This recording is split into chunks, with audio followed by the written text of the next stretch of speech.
Hello? Oh, okay. Welcome, everyone. Thank you for coming. For those of us who are just coming today, who first-time visitors, in the back there, in my right-hand corner, next to the booth, is our welcome table. So if you're new, go ahead, feel free to grab a bag and grab a book on us, just to get to know our church and what we believe in just a little bit more. Let me see here. I'd like to thank everyone for your support through presence, prayer, and finances. And I'd like for you guys to turn to the back of your bulletin. I just want to point 2 to 3 things out.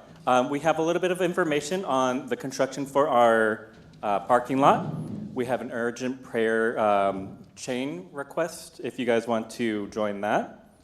And then next week, we will be having Jenny Matheny here as our presenter. So with that news and those announcements, I'd like to welcome our speakers for today, Lynn and Renee, to the stage.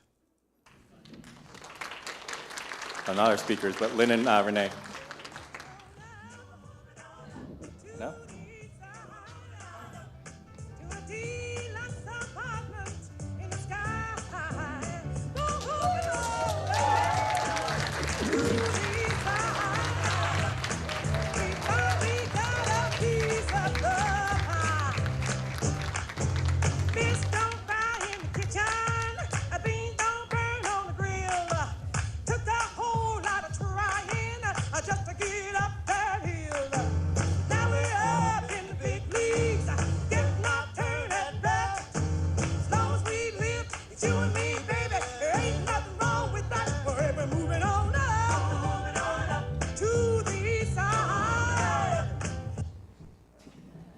Him play that song.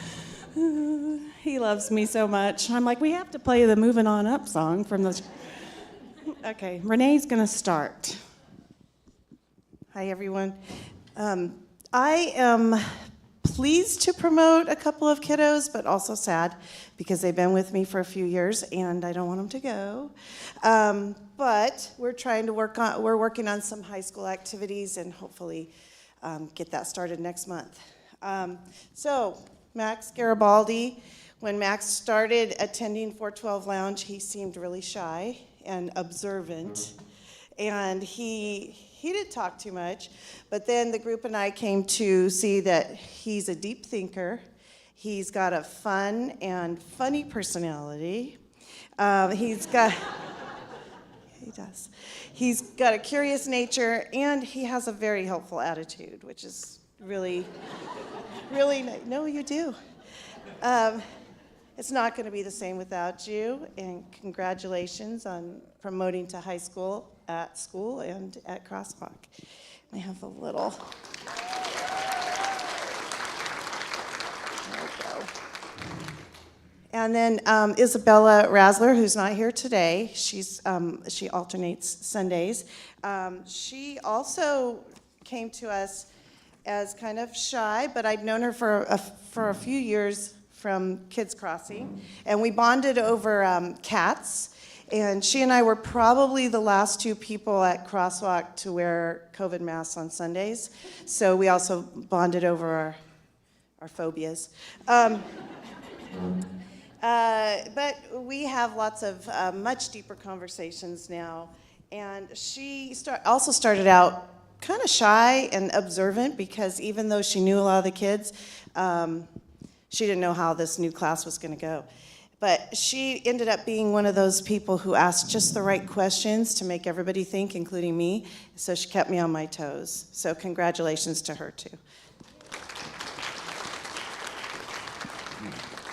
Okay, and we have 5 kids graduating up from my class into the 412 Lounge.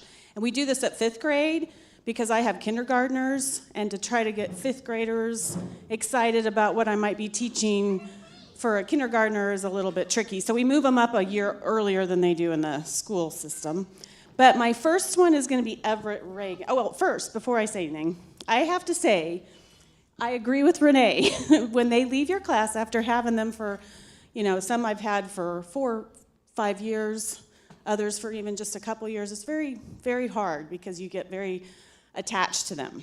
And they were quick to run down the hall and just be like, see ya, Miss Lynn. I was like, ah! But that's all right. Xander said hi to me, so there you go. But this group, and we don't have Everett Roughguard here, but this group of 4, you guys are like a bright light. And good grief, I get... not only are you guys super smart, all of you are very bright individuals, but you're also bright lights. And I mean that. You guys are just these great little lights that shine in sometimes a dark world. And I just feel like you give me hope because you guys are such great kids. I feel like you're going to make the world a better place. And that makes me happy. So I'm very proud of all of you. First, I have Everett Reagan down there. Everett keeps me on my toes. You never know what he's going to say. Usually it's very intellectual stuff that I'm just like, wow, okay, Everett. Last year at camp, he was teaching everybody about water evaporation and the water cycle, and the adults, we were all like, yeah, he's got it down. So he's very smart, very bright, likes to share, likes to participate in the classroom discussions, and always has really great insights. So I've always really appreciated that about you, Everett. And I will miss you very much. All right, that's Everett Reagan. Yay. Then I have Evie Thomas. I would say the thing I like about Evie, one of my favorite parts, there's a lot to all of you guys, but you're very creative. And if I give them a art project, Evie's not just going to do the art project I gave her. She's going to have her own spin on it. And it's usually going to be something humorous. Am I right? She's quiet, but she's got this humor going on constantly. And so I appreciate that. And I also think that most of the people out there don't know she is a competitive ice skater and just competed last week and got 3 medals. Yeah.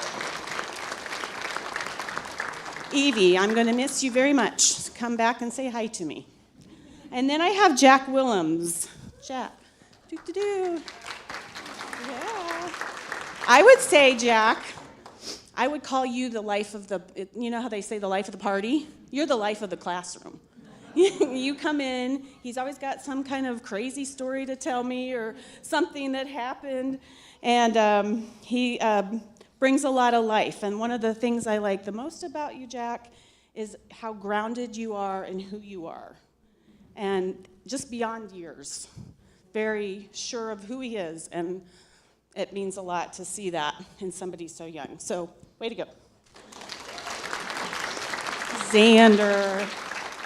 Xander's been with me the longest, because Xander has basically grown up in this church. So I remember him from a toddler, baby toddler, and then you got in my class. So we've been, I would say, sports buddies. Would you say that? Yeah, we're sports buddies. The problem is we can't talk baseball because he likes Dodgers, I like Giants. We can't talk football because I kind of tend to sometimes cheer for the Chiefs. He's full Niners, and I like the Niners, so that leaves the Warriors, right? That's pretty much all we got, but we try. And one of the funniest things, and this is when he was a lot younger, somebody was like, well, Xander's a Dodgers fan, and because I maybe had a Giants shirt on or something. And I said, I know, and I'm a Giants fan. I said, but it's okay if we like different teams. It's okay that I like the Giants, and it's okay you like the Dodgers, right, Xander? You looked at me. No. It was not okay, but you were like in 2nd grade. You wouldn't say that now. Another thing I wasn't even looking at my notes. Another thing I like about, one of my favorite parts about Xander is, well, there's 2 things. First of all, he is always one of the most helpful in the classroom. If I ask him to do anything, he will do it without complaining. He'll just get right on it, and that's very helpful. And he's the best big brother to his sister. I've only known one other kid, and that's my own son, who treats his sister so well. So that's awesome. All right, I'm done. I'm very proud of all of you. Stop by and say hi.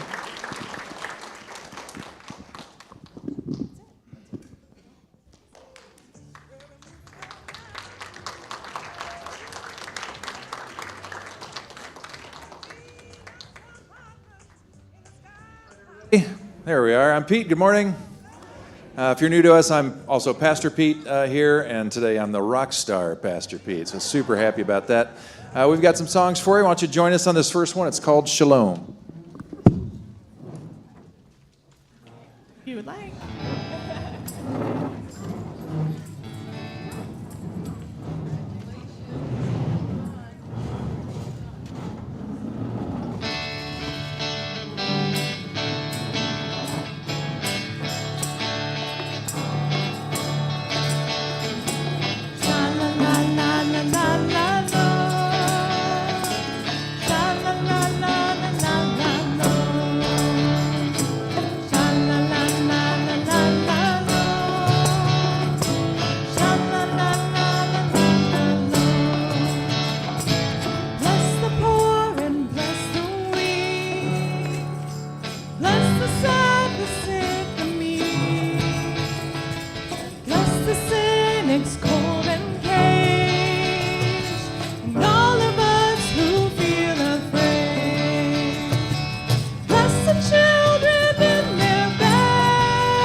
They rise against me, but I will hold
moment that I wake up until I lay my head, I will sing of the goodness of God.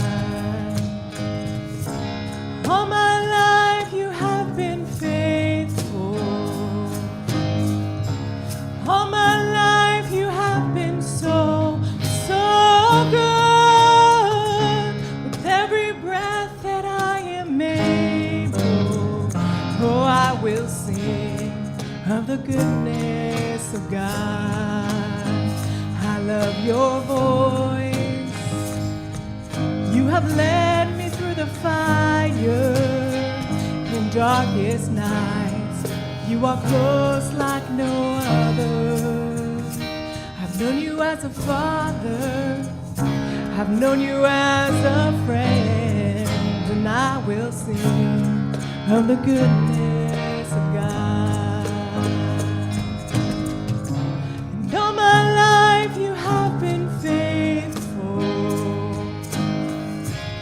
All my life you have been so, so good. With every breath that I am able, oh, I will sing of the goodness of God.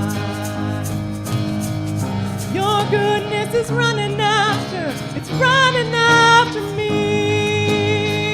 Your goodness is running after, it's running after me. With my life laid down, I've surrendered now. I give you everything.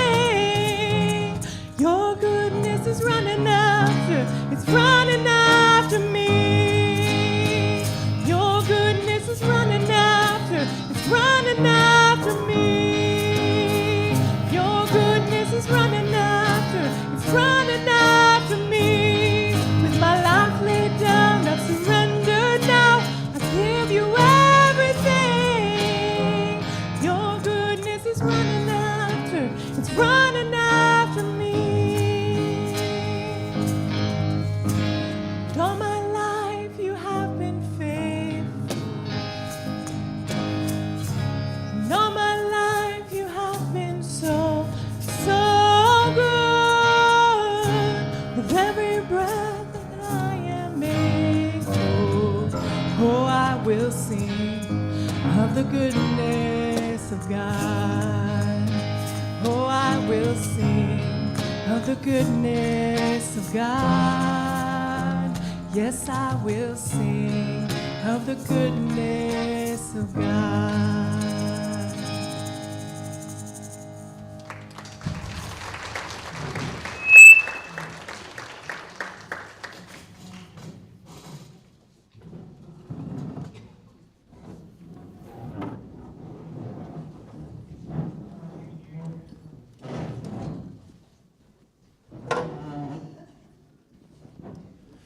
Give me a minute just to get ready for our presentation. And before that, we've got a meditation I'm going to take you through.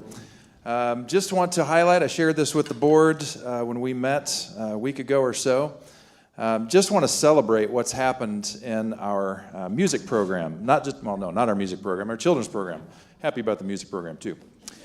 It was like 4 years ago or so that the board made a bold decision to invest in our children's ministry. And at that time, we were coming out of COVID, and it kind of wrecked our entire program, and we didn't really have many kids to speak of. And when that happened, it was like, well, do we invest in this thing that we believe in, or do we just kind of keep piddling along and hope that something will work out? And we took a risk, and we stepped out in faith.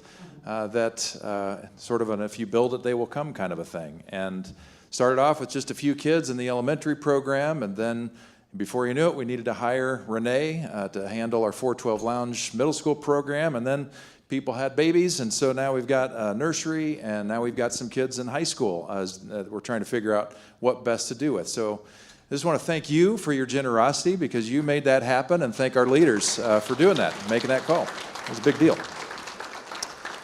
All right, so our meditation today, who do you think you are? That's my question for you. Usually when we hear that question, it's not positive at all, is it? It's sort of a negative thing, like, who do you think you are? But I actually am asking the question quite seriously, and with these follow-up questions too. Like, what voices do you listen to help you determine who you really are? And a deeper question, what has impaired your hearing? Because all of us have had experiences that have shaped how we understand the information coming at us, and that affects how we see ourselves. And for some of us, those voices that we've listened to have not been positive. Some have, some haven't. Sometimes the voice is ambiguous. It's like a cultural thing here. I think women probably experience this much, much exponentially more than men do, about who you should be, what you should look like, what you should think, all these things. Well, how has that impaired your hearing about who you are? So I just want to take some deep breaths together, and with these questions in mind, let's just be in this space together. So take some deep breaths, close your eyes if you want to do that. Know that you're in a safe space here. We're not going to make you do anything weird. We're okay if you don't believe how Crosswalk thinks theologically. You're just welcome here. But you're safe. And love permeates this place. So I hope you can let your guard down. And as you continue to breathe, maybe take a big cleansing breath to help you get there. Get your vagus nerve going, and that'll help you relax. But as you breathe in and out, I want you to think about those voices that maybe were not so helpful in your life, that tried to really define who you should be in their eyes. This could be a parent. This could be somebody at school. Could be a teacher. Could be a boss. Could be, a lover. I don't know. I just want you to acknowledge that. And if you've recognized that some things were communicated to you through a person of respect and influence over your life that was not helpful, and I ask that you just simply acknowledge it. And as you exhale, try to just let it go. It's not who you are. It's not who you are. There can be great freedom when we let those voices go.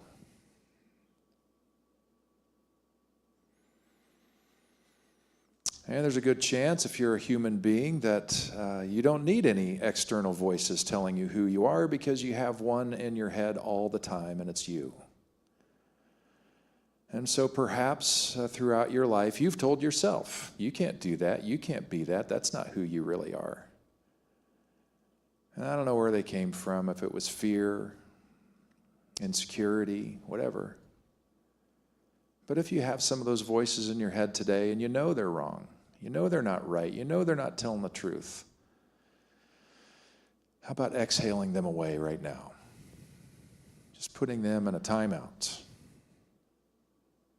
So you can wonder with a blank canvas, who am I? Who am I? When you strip everything away, who is the essence of who you are? Well, I've got some things on the screen for you, if I can find it here. Here it is. So these are, nothing's happening. Did I do something? No. Technical difficulties. Oh, all right. Hey, all right, you're back. All right. So these are just a range of verses out of the Bible. And what I like about these is they're all over the Bible, starting with the very first one. Now, most of us who've been raised in the Christian tradition, we've been told that we're not very good at all, that we're fallen, we're really terrible, we're worms, really, and watch out because God's going to squish us or what. Unless we say the right words or do the right thing, then God's going to love us and grace us, and it's all going to be okay. And that's called, the story of the fall and, this curse that was co-opted many centuries into deep Judaism, into early Christianity. And that story, unfortunately, stuck. Because the original story that we should have been paying to all along, which is the actual Jewish story, is in the very first chapter. And it's not an original curse, it's an original blessing. And this was in great contrast to the other cultures and theologies around. But when the Jewish people were reflecting on who has God been to them through our lived experience for centuries of time, they came up, again, in contrast to the other cultures, this incredible statement about God wanting to create things and creating the earth in some kind of an order. And at every time, every phase of that creation, God would see the sun and the moon and the fish and the grass and all the things. And he would say, that's good. That's good. And then the final piece of creation was, I'm going to create these weird human being creatures, and they're going to reflect me in some way. And when he did it, this divine, weird incarnation of dirt and spirit, God looked at that and didn't say, that's good. You know, God said, that's very good. That's the original story. That's the one we never should have left behind. That's the one that still sticks. I could go all day talking about why the other one stuck, but this is the real story. You're very good. And also, I want to share with you that, that from the psalmist experience, this would have been centuries later. This psalmist experience was to say to you today, out of their own experience, you are fearfully and wonderfully made. You're a wonder to behold. There's no one like you. There never will be anybody like you. And that's incredible. Can you feel that? That's enormous. You're not some anonymous person on the earth. You're you, and you're wonderful, and that's incredible. Doesn't mean that you don't mess it up now and again, but at your core, you're fearfully and wonderfully made. The Jeremiah quote from, this is the weeping prophet who helped the people understand that even though the wheels were coming off the bus for all the people of Israel as they're taken into exile, and he sees terrible things happening, he comes back and reminds them, you may feel like you have completely abandoned God, and you may feel like God has completely abandoned you, but it's not true. Because God is saying to you, through me, you are loved with an everlasting love. How long is that love? Everlasting love. In 1 John, this goes back up into the early Christian movement. The statement was, you are a dearly loved child of the divine. You are a child of the divine. Back into the Older Testament, the time of exile, when people were really wondering if they have any hope, and God, in this whole section, is talking about how God is with them and says to them, you are restored and known by name, even if you don't feel like it. This is how I view you. And then finally, at the end of the Gospel of John, this is a Jesus statement to a guy named Peter, who needed a little bit of restoration after he made some missteps. And as part of that experience, it's interesting because Peter was comparing himself to another disciple and kind of wanting to be more like that disciple in terms of the future. And Jesus said, no, I'm inviting you, Peter, to come and follow me, to be fully who you are. So the good news is about that? We don't need to compare ourselves to anybody else. Because everybody else is taken. It's just us. And we are invited to live into the fullness of who we are. To help that along a little bit, take another breath, by the way. Take that in. I gave you a lot. Can I have you say a couple things out loud? Read these with me and own these, because this is about you. Let's say them together. I am very good. I am fearfully and wonderfully made. I am loved with an everlasting love. I am a dearly loved child of the divine. I am restored and known by name. I am invited to be fully who I am. Now, I got big news for you. And your selfishness, you all just said, I am so wonderful every time. But it's not just you. It's every person on the planet. At their core is all these things. And so we need to remember that. Because sometimes people do things that tick us off, and we can't possibly imagine that somewhere in their core is something good. But we must. We must. Because when we stop seeing other people as equal human beings who are equally beloved by God, we're in big trouble. We begin to other. We treat them different. We treat them with hatred. And that only leads to more hatred. But if we can speak into the child of God and everybody and see it, we've got a shot at seeing something happen. So let's just remind ourselves that this is not an I, me thing, but this is a we thing all throughout history, throughout the whole world, even today. Let's say it together. We are very good. We are fearfully and wonderfully made. We are loved with an everlasting love. We are dearly loved children of the divine. We are restored and known by name. We are invited to fully be who we are. Would you pray with me?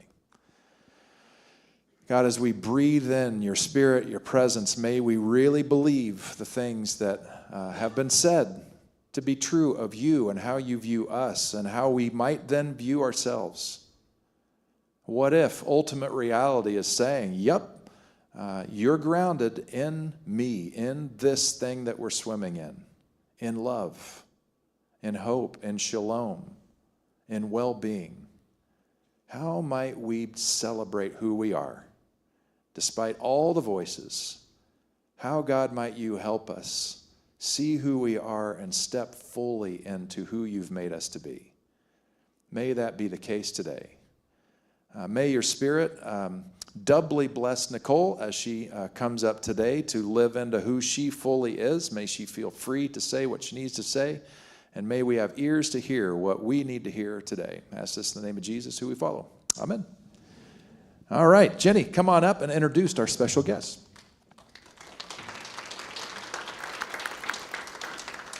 I asked Jenny to introduce her and asked her to participate today because until I met Nicole, Jenny was the toughest mountaineer I knew in my life. And she's bagged some serious sense in her life. And so here you go. Thank you, Pete. I'm happy to introduce the person that has surpassed me in my little mountain attempts. It's an honor and such a thrill to introduce Nicole Santiago today, who a few months ago, as you know, many of you are here today just to hear her story. She summited the highest mountain on earth. And when I first heard she was going to do this, I quickly followed her on all her accounts. I signed up for her email listserv that her mom was going to be, checking in and sending her updates once a week. And throughout her journey, I lived vicariously. I cried with her. I felt lightheaded with her. I celebrated with her as she successfully summited Everest. So we're really excited to hear her story here today at Everest. Here today at Crosswalk. A little different altitude here. We're about 20 miles above sea level here. 20 feet, 20 feet. Thank you. Do you want to turn me on? Am I on? Oh, I am on. Oh, Yes. oh, there we go. Thank you. Oh, well, I guess we already know I summited. Well, that's okay. That's okay. All right. Well, okay, here it is right here. Let me get situated over here. Thank you. There we go. Perfect. Okay. Hi. So I want to start by sharing a quote from the very first person to ever climb Everest, Sir Edmund Hillary. And he said, "It is not the mountain we conquer, but ourselves." And he's right, because I can't believe I spent over $50,000, climbed one of the most dangerous glaciers in the whole world, nearly stepped over dead bodies, to realize that the most dangerous place I'd ever been was not on Everest, but within myself, that own inner battle. And so that's where I'd like to start today. And I hope that by sharing my journey, there can be just a little piece that you can learn so you don't have to climb Everest to learn how to feel more peace within yourself. So my inner battle began on day 47, Everest Base Camp, that's my tent, 17,598 feet. I was 2 days from what would be my summit push, and I was having this reoccurring dream.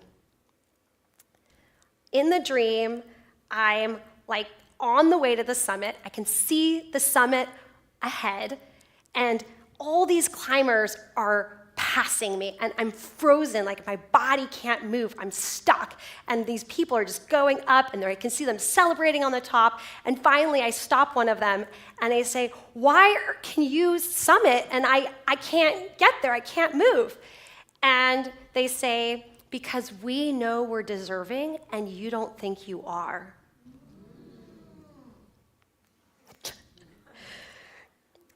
So I woke up that morning and told my tent mate, there's only one other woman in the whole camp, and she was 2 tents down, Dawn, and I told her my dream.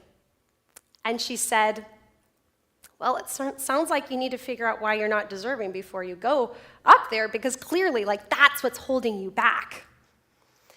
And that's what began the 2 hardest days of my entire climb. In that tent,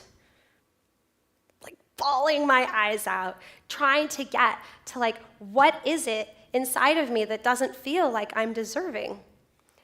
And externally, I was killing it. Like, I was feeling good, smiling, my body was like capable. So it's really hard to explain what's happening inside like an internal battle. So this is my attempt of trying to give you a visual. Okay. So, I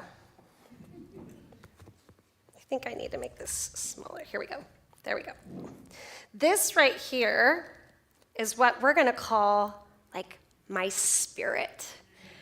And, we all have different beliefs, but for me, like what I believe is like my spirit is like that inner vessel of like who you are inside when you strip everything away. And so I had to sit there and had to go through what Sir Edmund Hillary was talking about, like what is it inside myself that I needed to conquer? And when I sat there, I'm just starting to like bawl and just really trying to dig deep, I was faced with all the things that made me feel so undeserving inside. At 14, I had a stalker who sexually assaulted me. And then in college, I was date raped. My first husband, I had to put him in a psychiatric ward and became a really codependent relationship, and eventually I had to leave him. And then I had this slew of suicides and drug overdoses in my life that led to people dying. There's got to be more here. People pleasing, just feeling unworthy, undeserving, and not good enough. And I sat there and I just cried, and toilet paper is a really precious commodity at base camp. So I'm not blowing it out. I'm just letting it just, ugh. And I finally got to the point where I realized I had to decide, was I going to stay this small version of myself that was feeling like I couldn't do anything, or would I decide to see myself the way that God did? Whole,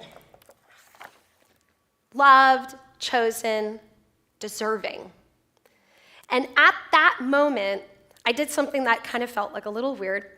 I sat in my tent, in my sleeping bag, and I just said out loud, I am worthy and deserving of being on top of the world. And it felt super weird because I didn't believe it, But I just kept saying it like again and again. Like, I am worthy and deserving of being on top of the world. And as I continued to say this, I felt like this part of me like melt away. And I realized that the woman that had come to Nepal would not be the same woman to be on top of the world.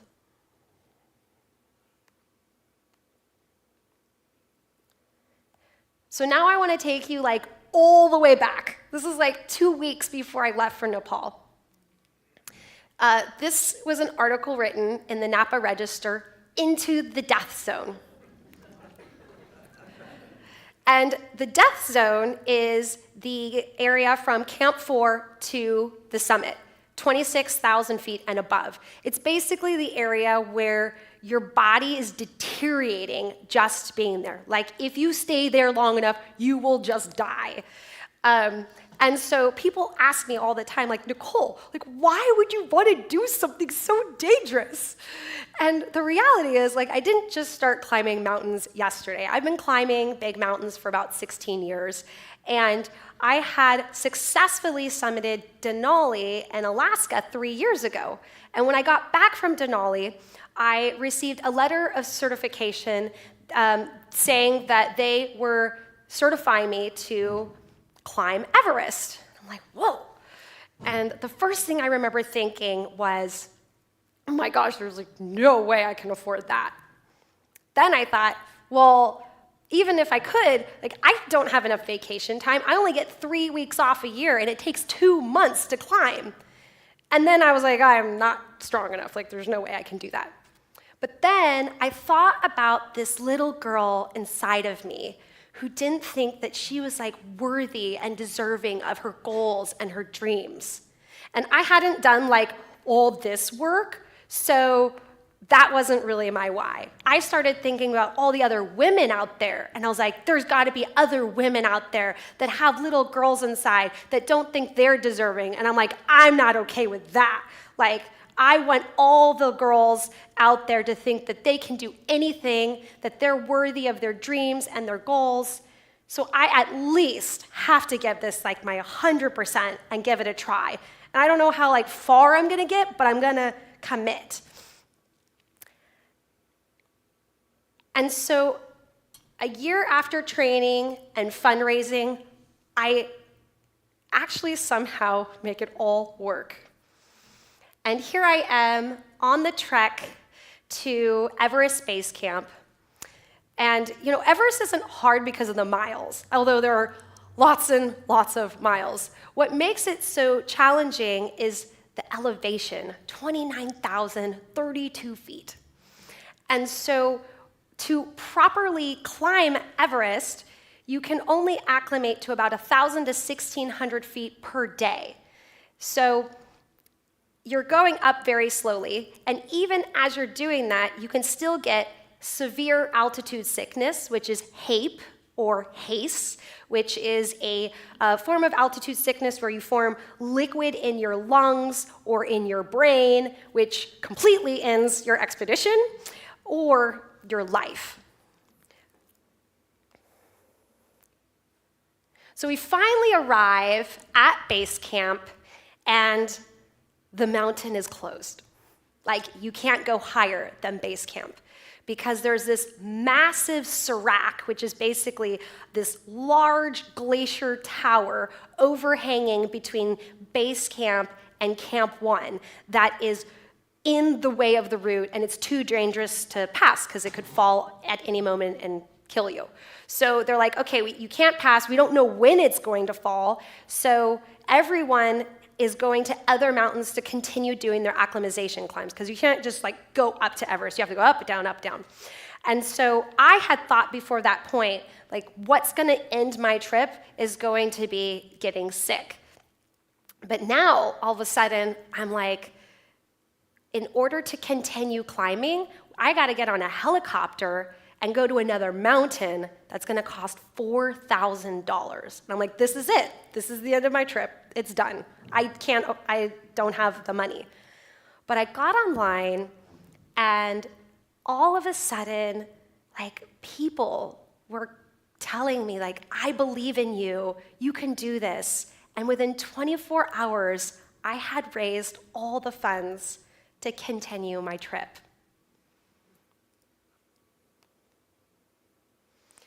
So here we are. This is on the peak of Mira. We had started with 22 climbers, and at the end, there was only 6 of us, including myself, that made it all the way to the peak, sleeping at 21,000 feet for 4 days, and successfully finished our acclimatization climb. And so when we got back down from this mountain and headed back to Everest Base Camp, that's when the dreams started.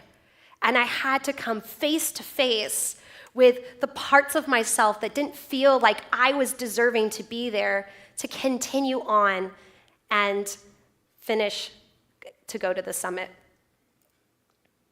And 2 days after being in that tent, after leaving that version of myself behind, I had to face one of the most dangerous parts of the entire climb, which isn't the summit, it's actually from base camp to Camp 1, the Khumbu Ice Fall.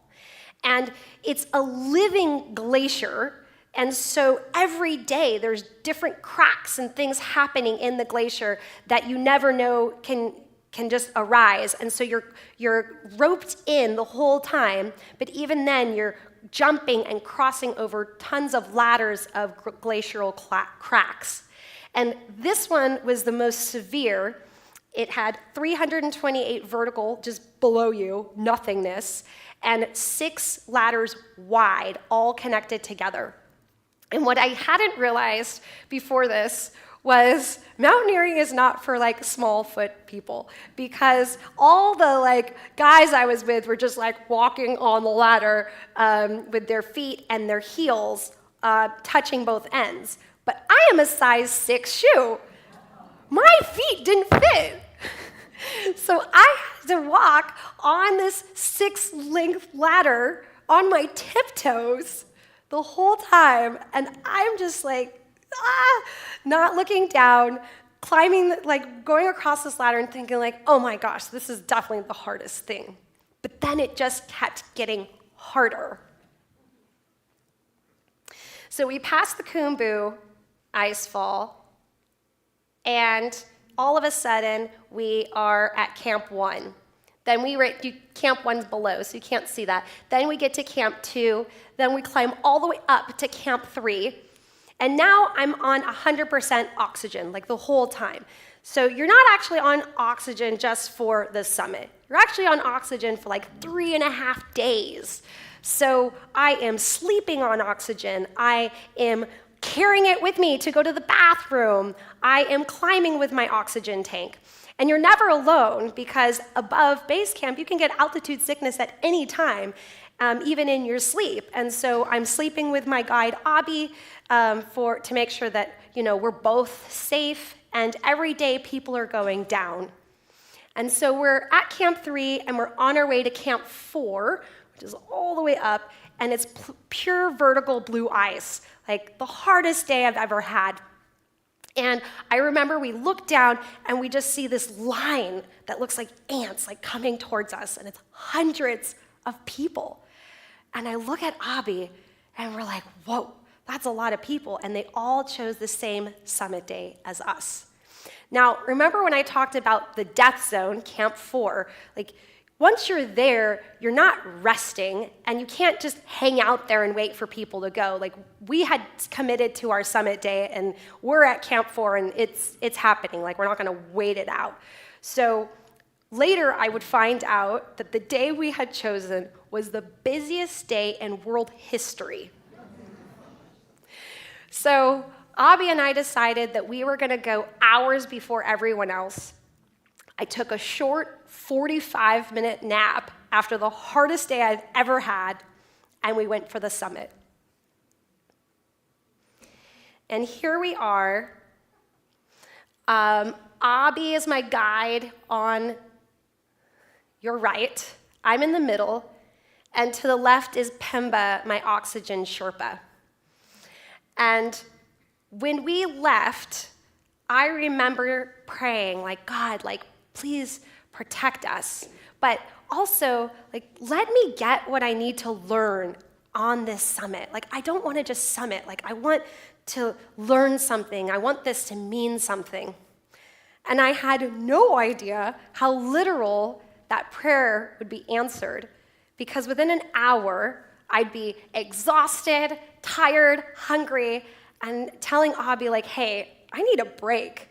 And he looked at me and goes, no, and keeps walking. And I'm like, oh, okay. So an hour later, I'm like, Abby, like, I need to refuel. I need some food. Let's take a break. And he's like, no, and keeps climbing. And I'm thinking, okay, maybe this is like a dangerous part of the climb. It's not safe to stop here. But it kept going on for hours and hours and hours. And all of a sudden, I'm like feeling the altitude. I'm getting like drunken, kind of weird because of just exhaustion and the like altitude. And I'm thinking, I'm so tired, I might just like not be able to make it down. And I remember in that delirium, like a voice cut through, like quiet and clear, and said, Nicole, if you speak up for yourself, you will not die. So I stopped and I told Abby, I'm not moving until I take a Dex. Now, Dex is short for dexamethasone. It's an altitude sickness drug for severe altitude sickness, and every high altitude mountaineer carries it with them. And I had it like right here in my right pocket, like just for something like this.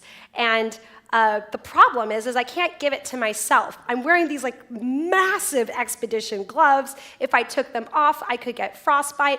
I have this oxygen mask on me, and I can't see my whole body. It's just taking up all my vision. I need Abby to give me the Dex. And he says, no.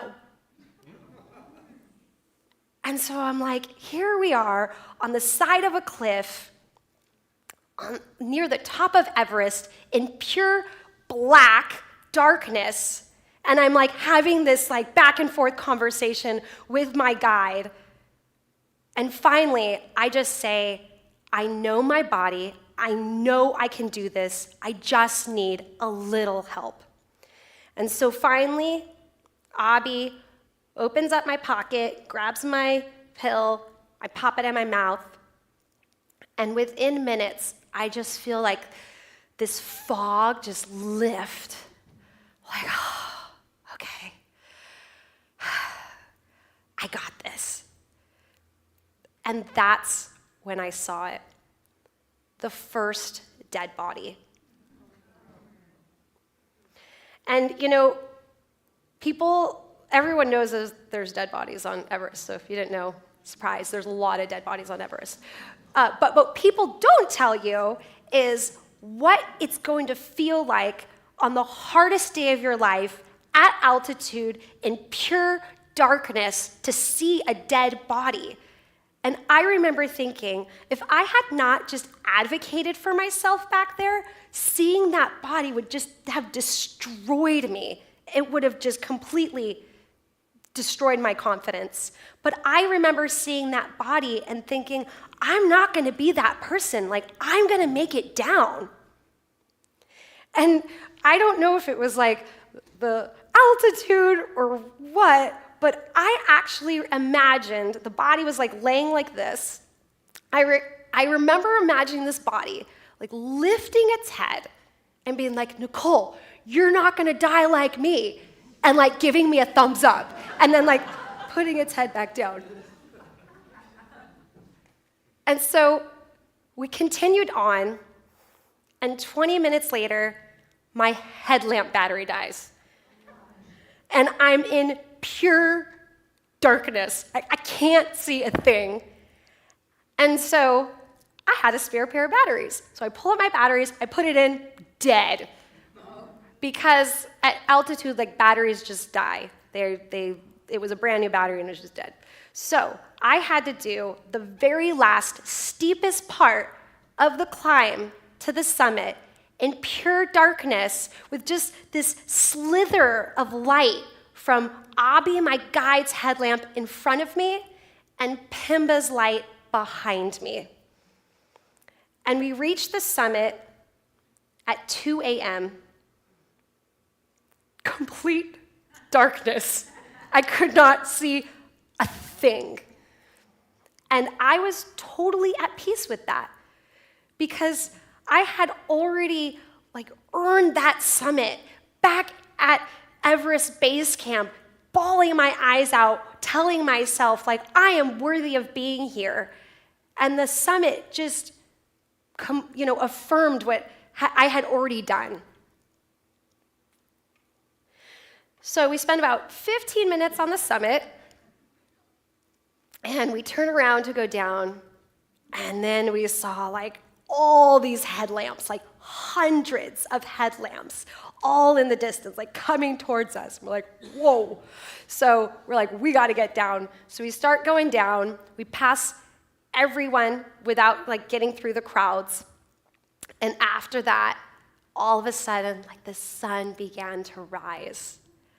And it was all of a sudden, all these little tiny peaks of mountains all over were just below us, popping into view. And it was just wow. And I look at Abby, and I'm like, we should take my summit photo now. So here I am, not on the summit, but just below. And you can't really see, but I'm holding up Psalms 121:1. I lift my eyes up to the mountains. Where does my help come from? And I purposely didn't finish the verse because I didn't want to tell people what to believe, but I wanted it to be a conversation. This isn't my first go around dealing with my stuff. I've done plenty of therapy. I've done lots of woo-woo plant medicine. I've had dozens of self-help books that I've read. And the reality is none of that could really get to the core of my broken spirit, because I think what finally cracked me open wasn't something that it could get to because I still had always felt safe inside. What really hit me in my core was just me, a mountain, and the only thing I can describe it is the presence of God. And I think that's why nature kind of heals us the way it does. Why sometimes we can be right there, at the right moment, with the perfect person that we need to be with. Or how a stranger can just be there at the exact moment to give us that help that we need. Because I believe it all. I believe that every slither of light in the darkness, every moment where you just go, wow, is God. And for me, standing on that mountain, I couldn't call it anything else.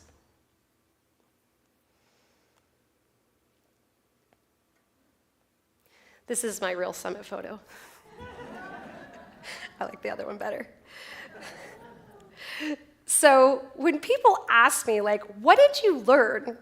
It's impossible to put into words. I still had to get all the way down. And I didn't rest at Camp 4. I took another 45-minute nap, got down to Camp 3, still didn't rest, kept going down, finally got to Camp 2, finally was resting, was able to sleep 3.5 days later. And I remember waking up feeling like a whole new person, not just because I had rested, but because I feel like I really left someone on that mountain and was coming back a completely new version of myself. And, my life actually looks kind of the same now. I have the same job. I live in the same place. I'm still a flight attendant. I it all externally is kind of the same. But inside, I feel so different. Like I see the world differently. I see people differently now. Because what the mountain taught me was that the most dangerous place I'd ever been was not Everest. It was that voice inside me that told me that the life that was great and grand wasn't meant for someone like me. And that is really dangerous because the world needs the best version of you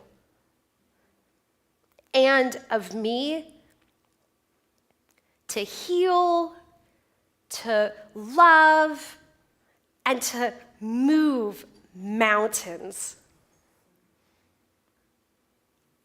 And the good news is, I actually don't think anyone needs to climb Everest to get this type of transformation.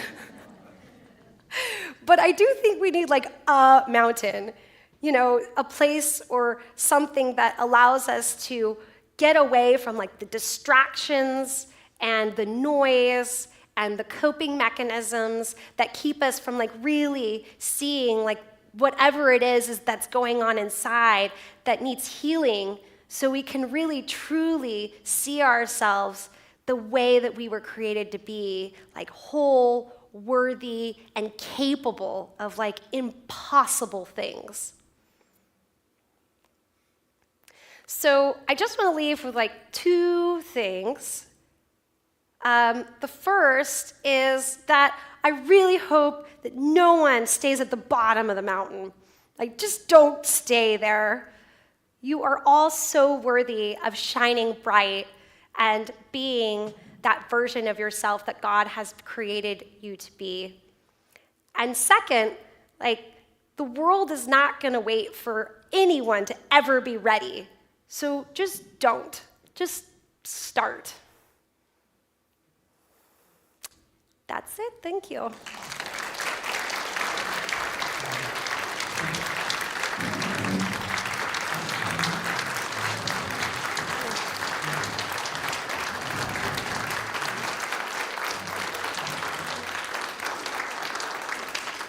Thank you so much, Nicole. I heard the earlier service. I was there as well, and I could hear your story a dozen times and still get something new from it every single time.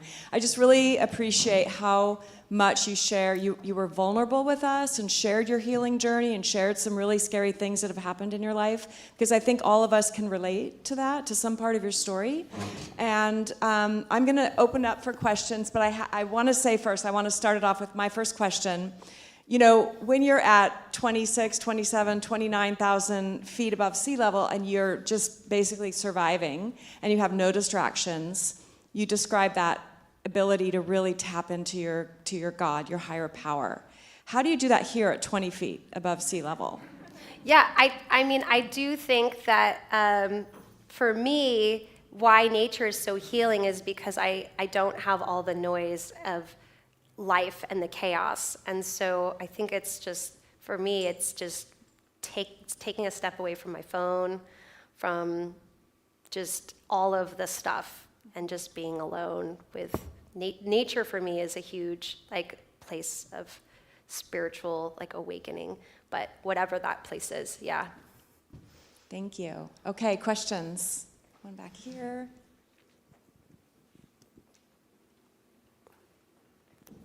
I might have a few questions. Okay, so I get really not just hungry, but hangry. So and Nicole, I think I saw you at the gym when we talked about hair a few weeks ago. Was that you? Yeah. The Nutrafol? Yeah. I knew it. So anyway, we talked about hair and and vitamins and all that crap. But anyway, so how do you go up and when you wanted that drug, right, or whatever, but when do you say I'm fucking hungry? Excuse my language, I said the F word. So sorry, in church, that's so horrible. So excuse, no one heard that, no one heard it. So when do you say, I'm so hungry, how can I get goop or whatever you eat because that would be me. Like, also, I don't like looking over edges when I ski. Homewood kind of freaked me out because I guess there's this one part, and me and my daughter had to go another way because I don't like to ski and look like I'm gonna ski into Lake Tahoe, and that freaks me out. But the main part about food, vitamins, and maybe the freak out part, like looking over edge and when am I gonna die kind of shit. Okay, excuse my language. Bye. Okay, so the question is, What do you do when hangry. you're so hungry? What do you do when you're hangry? Yeah, it's really important to listen to your body because no one else knows what's going on inside of you. And that a lot of deaths happen because people are pushing themselves and they're not listening to their bodies. And then they get past the point where it's too dangerous and you can't get help above Camp 4. It's too dangerous for people helicopters only go up to Camp 2. So I think that's really, really important. What had happened with me and my guide, later he shared with me, he was so afraid of getting stuck in those crowds that he was worried that if we actually got into the crowds, that would be dangerous. We would get so slow that we'd run out of oxygen and die. So he actually was trying to, he didn't share that with me, but that's why we weren't stopping to eat. But I do think it's really, really important for people to listen to their own selves because everyone's on their own path and people are going at different paces and you have to just be in your own space and take care of, know who you are and what you need. Did I get hangry? I was very hungry. I don't think I was hangry. I was just getting loopy because of the altitude and just kind of so it was very, very dangerous, but I wasn't connected to that because of the altitude and how depleted I was. So not hangry, but a version of that. Another question. I know that, hi. I know that with the altitude and the conditions that it's really dangerous to retrieve bodies after people have passed away on the expedition. I was curious, do you know of is there any homage to the people and the bodies as people are passing, or is just because of the time and how difficult the journey is, there's not really anything? Because I was kind of curious if there's anything left for people along the way when you're passing people. Does that make sense? Is there anything left for the body? Is there some sort of kind of marker or ritual? Yes. Oh, yeah. Okay, got it. So when you leave base camp, everyone signs a form, and it's basically what do you want us to do with your body if you die? And so I had to sign the same form that everyone else had to sign. And if you sign and you check off that you want your body retrieved, it says on there that it's going to cost $15,000. And you're like, I'm dead. I don't want to pay $15,000. So most people just mark, just leave my body. And so I actually left, just leave my body. So most people, their body is there because they marked off, leave my body. But there is no marker per se, and actually a lot of times a lot of the bodies move due to avalanches and weather conditions, so they're not all there all the time, but there are some distinguishing ones that people are known to know, what is it, Green Shoes or whatever his name is, but they do move them off the trail, but if you're not paying attention, one of the guys was oh my gosh, I almost stepped on him. And so they're just right there. And no, it's very sacred, and people have different beliefs about touching them. So they're just there. Yeah. Hi. First of all, wow, so impressive. I'm just holy cow. I have a question, two-part question. The first part is it the Khumbu Glacier where the ladders are? Yeah.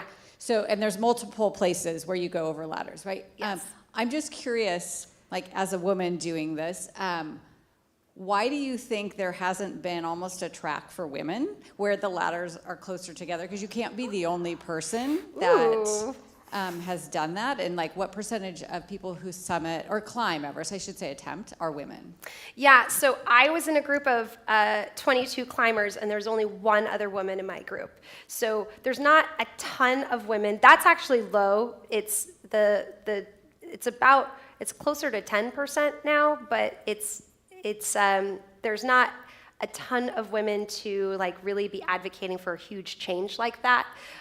Also, there are women that are size 8 feet. Like I also like just happen to have really small feet, and so it's changing. But there's not a lot of women out there, and there's a lot of other things that just make it harder for women. Like things happen in 2 months that you can't avoid happening in 2 months while you're up there.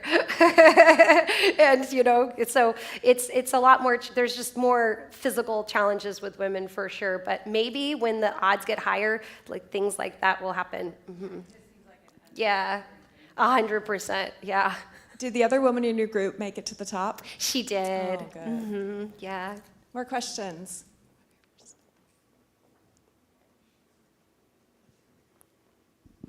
How do you train locally for something like that? Yeah, so I actually have an oxygen deprivation mask that I wear at sea level. It looks like Darth Vader, and it takes away about 50% of my oxygen intake, so it makes it feel like I'm about to hyperventilate. And I wore that for all of my training, and at the peak of my training, I was doing about 17 hours of working out a week. So I was climbing for about 9 hours with at least 2,000 feet of elevation gain with a 50-pound backpack, and 2 days in the gym, working on like the specific muscle groups that I needed to, 2 hours of stairs with my backpack and the mask on, and then a VO2 max where I'm walking sprinting for an hour with my mask on as well. So like I didn't have a life for a year, but but I felt good the whole time. So that's, yeah. So obviously this is, it's really kind of a I know there are people that summit more than once, but this is like a once in a lifetime experience for an incredibly tiny portion of the world's population, right? So normally when we think about once in a lifetime type experiences, our expectations are massive. So like how did the experience compare to the expectation that you had of it? Yeah. Like how was it different? More, like what was that difference like? It's interesting because I was fully fundraising, it didn't feel like, there were people there that had spent $200,000 climbing the exact same mountain. And if I spent that amount of money, I would kind of feel like, I need these things to happen. But I just felt so grateful to be there because so many people had given and supported me financially that I just didn't kind of come from that standpoint. But there is, I had witnessed a little bit of like entitlement with some people of like, I spent all this money and like, I need this or that. But the mountain is the equalizer. It doesn't matter how much money you pay. Like one of the guys that spent that much money didn't summit. Another question? Kind of along the lines of how this is a once-in-a-lifetime experience for so many people, I'm curious about your guide and your oxygen Sherpa. How many times have they summited, and what's their deal? Yeah. So Abi, my guide, he had done the summit attempt 6 times, but you don't summit if your client doesn't get there. So he had only successfully summited 4 times before that, but he had done it 6 times. And then Pimba, my oxygen Sherpa, he had done it like 9 times. And he is like a freaking rock star. And so everyone has an oxygen Sherpa. And that is the person that carries your extra oxygen for emergencies, because you don't just have one tank, you have multiple tanks. And he goes up ahead and he's stowing them in different places, but then he has an extra one with him as well. And he didn't speak very good English, but we totally had lots of smiles and thumbs up, and he was just a rock star. Yeah.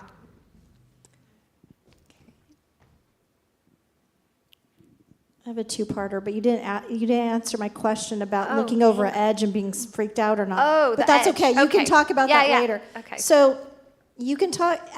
You may not want to answer this in public either, but as a woman with 2 months and having periods, I think that would be really Yeah. weird. So I Yeah. can't even imagine like doing this as a woman and the cycle. So you may not want to answer that in public, and that could be between you and I because that's really weird.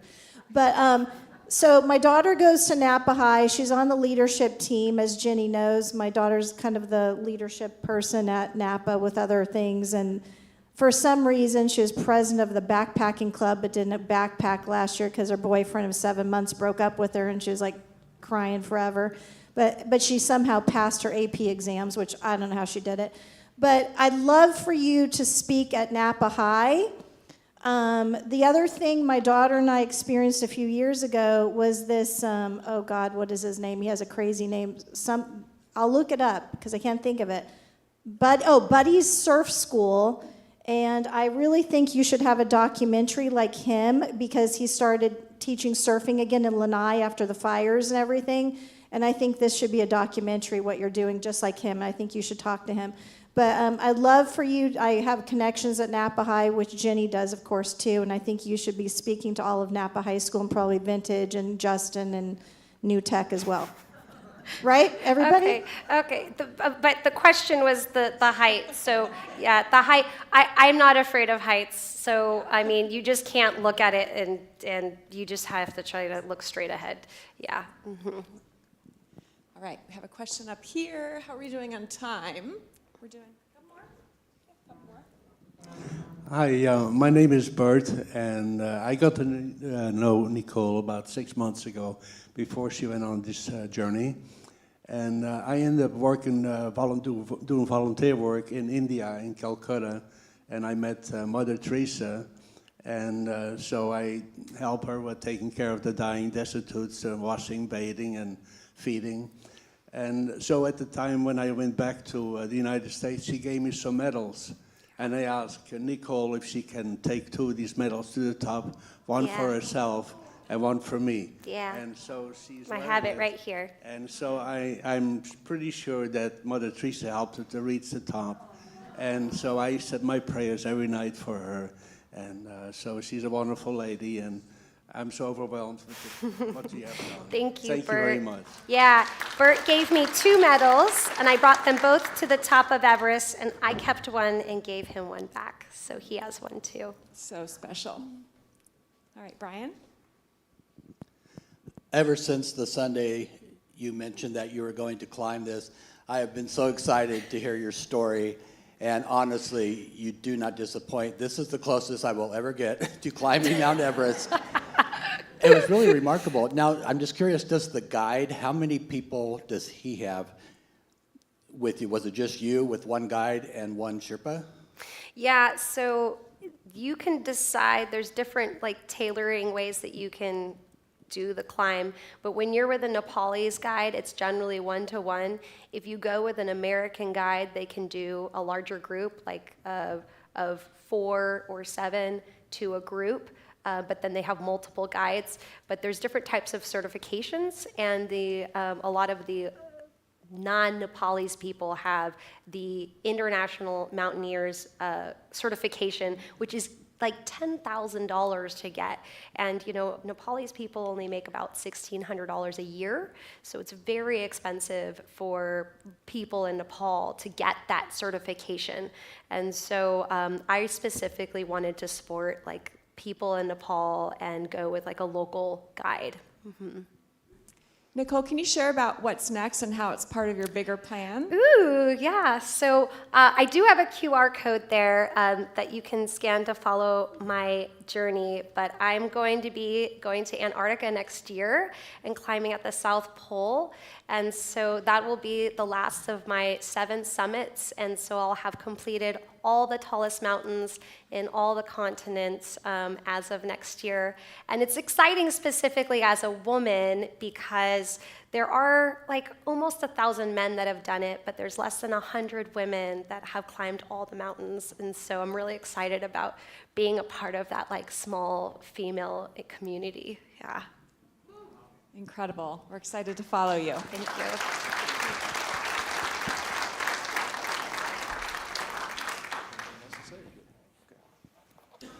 Well, I'm so grateful for Nicole and what she has accomplished, and it's very inspiring for us as well to hear this. My encouragement to you is, to do a little bit of work today. What is your takeaway? If the Spirit of God is constantly at work with us, wanting to help us grow, what are you hearing today? Maybe your mountain is different than Everest, but I think we all face a mountain. And I believe that the Spirit of God is constantly whispering into our ears the things that we need to hear to help us take the next step forward. So that's my encouragement to you. Know as you go, you are fearfully and wonderfully made. You are very good. You are deeply loved, and you are able. So thanks for coming. We'll see you next week.